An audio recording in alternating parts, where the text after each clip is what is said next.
একটা সারাদিন বৃষ্টি, তার জন্য মন মেজাজ এমনি ভালো নেই, তার মধ্যে আজকে শরীরটাও খুব একটা ভালো নেই। সো হ্যালো এভরিওয়ান, আমি পায়েল চলে এসেছি নতুন একটা ব্লগ নিয়ে। তো সকালবেলা উঠে সেরকম কিছু করিনি, জাস্ট এক গ্লাস ছাতু আর খেজুর খেয়ে এখানে আমি মিহির সাথে খেলছিলাম, কারণ শরীরটা খুব খারাপ লাগছিল, ভীষণ গা হাত পা ব্যথা করছিল।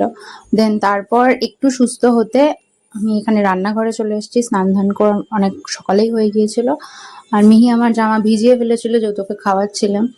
তো তারপর আমি চেঞ্জ করে এখানে চলে এসেছি রান্না করতে। আজকে রাতে হবে ফ্রাইড রাইস আর পনিরের তরকারি। তো আমি এখানে তরকারিটা করে রাখছি, কারণ আমি জানি না কতক্ষণ আমার মেয়ে ভালোভাবে থাকবে, ভালো মুডে থাকবে, আর কতক্ষণ আমার শরীর পারমিট করবে। তাই মামুনি একা হাতে ফ্রাইড রাইস আর তরকারি করতে গেলে রাত্রিবেলা অনেকটাই দেরি হয়ে যাবে। তো আর মামুনির একার পক্ষে অতটা ওইভাবে করা সম্ভব না, তাই আমি ভাবলাম যখন শরীরটা একটু ভালো লাগছে তো চলো আমি রান্না করে নিই। আর রান্না করতে আমার বরাবরই ভালো লাগে, মন খারাপ হোক বা মন ভালো হোক, রান্নাঘরে গেলে আমি ফিট অ্যান্ড ফাইন। তো আমি এখানে চলে এসেছি রান্না করতে।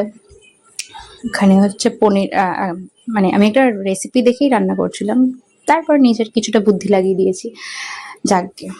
তো মামনিকে দুপুরবেলা টেস্ট করিয়েছিলাম, মামনি বললো ভালো হয়েছে, খারাপ হয়নি। এবার বাকি রিভিউটা দেবে হচ্ছে বাপি আর মিহির পাপা। তো চলো আমি এখানে ঝপঝপ রান্না করে ফেলি। আজকে আবার উল্টো রথ, তো দেখা যাক বিকেলে রথ টানবো। আর এই যে রোজকার ডেলি জিনিস হলো আমার কাছাকাছি, তো এখানে বিকেলবেলা রথ টানছিলাম।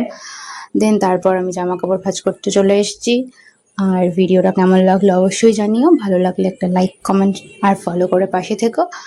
আর নতুন নতুন কি কি ভিডিও করলে কিরম করলে তোমাদের ভালো লাগবে সেটাও জানিও। আর এখানে মিহি বুড়ি ওর ঠাম্মির সাথে খেলছে আর গল্প করছে, সেই ফাঁকে আমি আমার কাজ করে নিয়েছি। টাটা।